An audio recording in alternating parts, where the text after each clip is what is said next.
حج کی حقیقت اور اس کا فلسفہ کیا ہے؟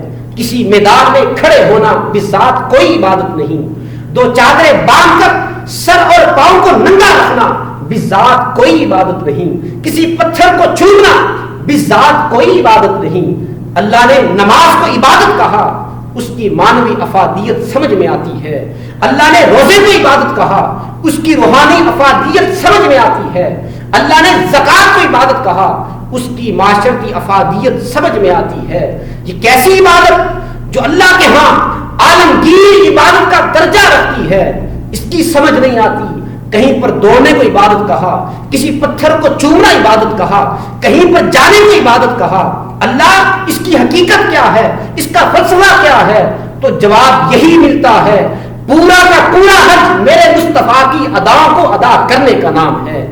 ارکان حج کی پوچھتے ہو ہے حقیقت کیا؟ اللہ کو آ گئی بس پسند ان کی ادا۔ پورا کا پورا حج تلاش مصطفیٰ کا نام ہے۔